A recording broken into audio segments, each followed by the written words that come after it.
My name is Matt Olney. I'm a former student of the Australian Health and Fitness Federation and I'm really grateful here to talk to you today about life after leaving the academy. And my job here is I'm one of the 2 resident personal trainers. Yeah, we get to walk around the gym and train all the clients here. There's probably about 600 to 700 clients on the books.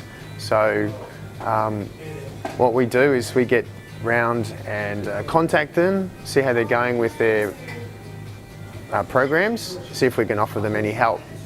So definitely it's been pretty busy. I suppose the first thing I had to do was dust up on my prospecting skills. So whilst you come out full of knowledge on your technical aspect of your training, certainly it comes down to your approachability and being able to relate to people on the gym floor, because that is their awkwardness, and you need to be able to get the courage up, I suppose, and go and strike up a conversation with people and see where they're at.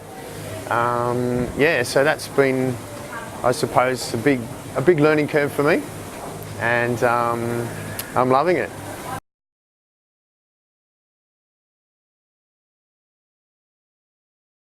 I rent space, so I pay a monthly rent to the gym, and pretty much the contract is to supply personal training to the members here, and any programs. It could be like master classes, incentives, challenges, just things to sort of, I suppose, drum up interest and generate a bit of culture, and I suppose, yeah, business, drum up business. So.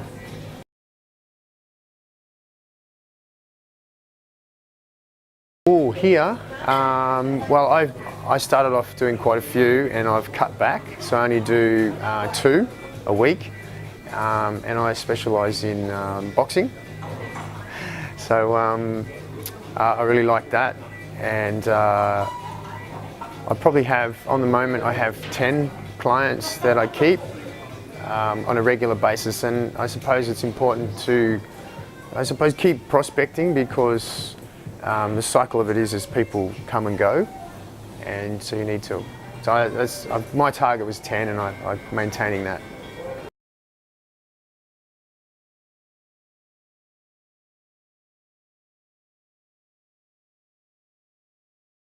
Ooh, yeah. Well, I think there's definitely the mindset when you start.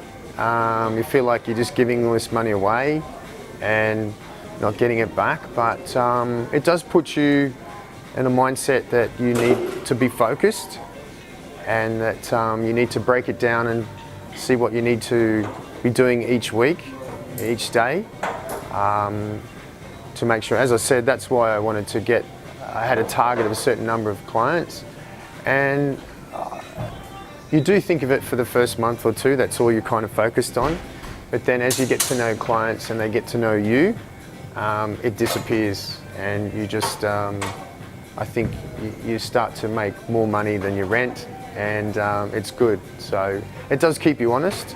You don't, you can't sit back. You kind of always have to be out there, you know, I suppose, out on the floor and be present.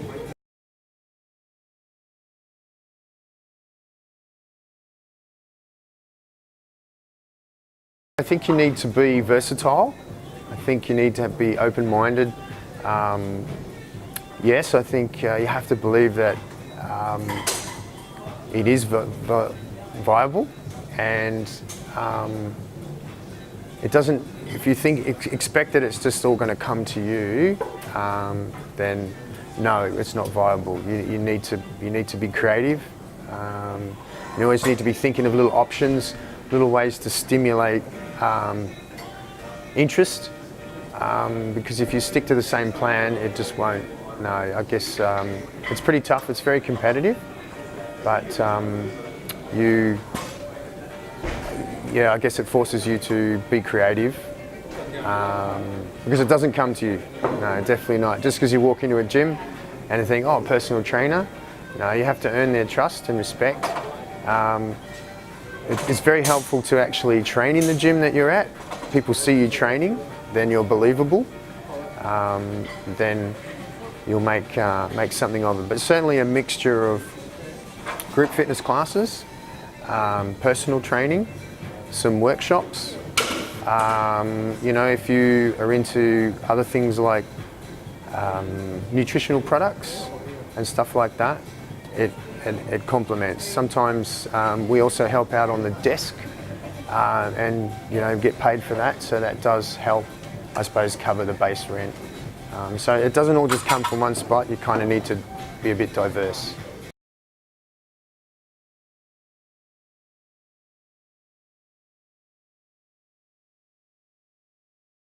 Yes, yeah, I guess going down the group fitness line, I seem to have done fairly well at group fitness instructing and also doing some workshops.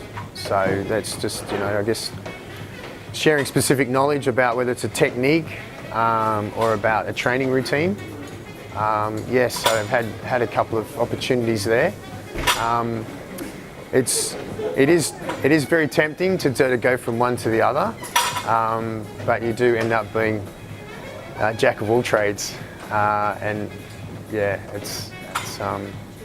that's probably one thing I've learned, is that try and focus on what you're good at, and it'll come.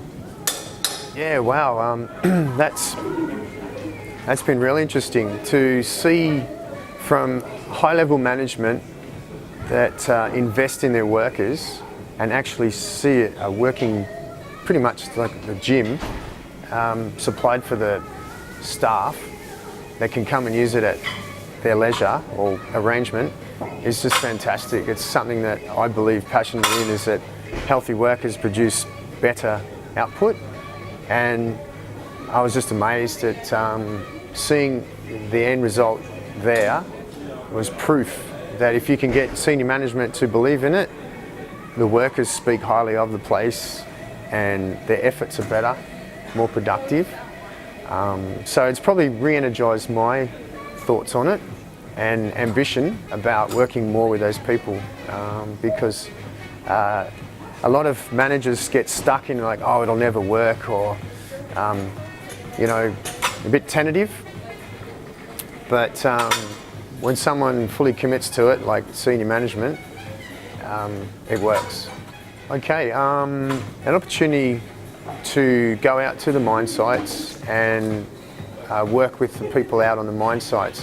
One of the things that's been identified is that it's a pretty tough life out there on the mines, and their routine can be mixed up, inconsistent, and they might have the idea of wanting to stay fit and healthy while they're away, but either bad diet, poor choices in how they use their time up there can lead to inconsistent training and health. And so going up there and, you know, getting them into a routine, giving them advice on healthy living and eating and sleeping patterns and what to do in the gym just to keep themselves consistent, is something that we've talked about, and I'm really keen to get involved with. So yeah, looking forward to more with that.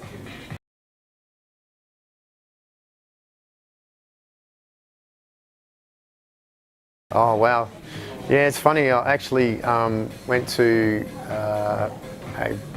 a farewell Christmas lunch with the ex-staff, and I walked in there and I saw the stress on their faces was what I was looking for, and I thought, wow, that used to be me. You could see them all, you know, had a stressful year, and they're all telling me about how hard it was and terrible, and I've just gone like, wow, it's the best thing I did. It was a bit of a, personally I had a lot of challenges when I left. Some things happened in my life personally that were devastating, that probably might have knocked me off the block, but you know, I focused on the outcome of this, and here I am, working in my hometown, in a nice little gym, and just loving it. I think it was just the best decision I made for my family and for me. And so